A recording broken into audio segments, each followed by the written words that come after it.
Punëtorët e Postës dhe Telekomit të Kosovës sot zhvilluan një protestë para zyrave të Komisionit të Autoritetit Kosovar të Konkurrencës dhe të Kuvendit të Republikës së Kosovës.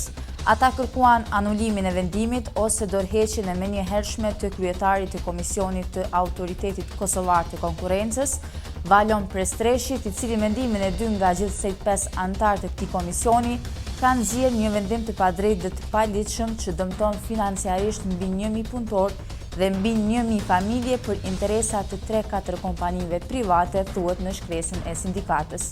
Lidhur me këtë rast, në kuvend do të deponohet edhe peticioni i nënshkruar nga të gjithë punëtorët e Postës, me të cilin kërkojnë shkarkimin e anëtarëve aktual të Komisionit të Autoritetit Kosovar të Konkurrencës. Këshilli i Sigurimit të OKB-s sot pritet të diskutojë për Kosovën. Rasti i liderit të Aleancës për Ardhmërinë e Kosovës, Ramush Haradinaj, do të përmendet gjatë kësaj mbledhjeje ku prezantohet raporti për Kosovën i sekretarit të përgjithshëm të Kombeve të Bashkuara, Antonio Guterres. Sipas raportit, përkushtimi i Serbisë dhe Kosovës për përparimin e dialogut është i dobët dhe humbja e momentumit rrit rrezikun që në procesin e normalizimit të ketë ngecje. Deputeti në hetem i Partisë Socialiste në Shqipëri, Armando Prenga, dorëzon vetë mandatin e deputetit pas debateve të fundit në lidhje me heqjen nga ana e KQZ-s. Prenga është në hetem që prej vitit të shkuar për shkak se akuzohet se ka shtënë me armë ndaj fisit Qalja në lagunën e Patokut në Lezhë. Presidenti i Shteteve të Bashkuara, Donald Trump, do të nënshkruajë urdhrin e ri ekzekutiv për refugjatët dhe migrantët më 1 mars.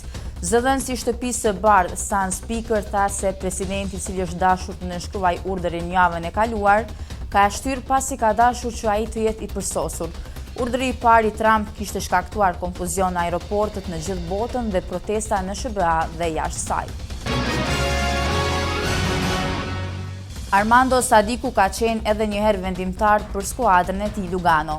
Sulmuesi kombëtarës së Shqipërisë shënoi një tjetër gol me Luganën duke i siguruar fitoren 0-1. Me këtë rast, ai u dhuroi ekipit 3 pikë të jetë rëndësishme në luftë për ekzistencën ndaj San Gallen. Ka qenë presidenti i klubit Angelo Renseti që ka lavdëruar shumë sulmuesin nga Elbasani pas ndeshjes.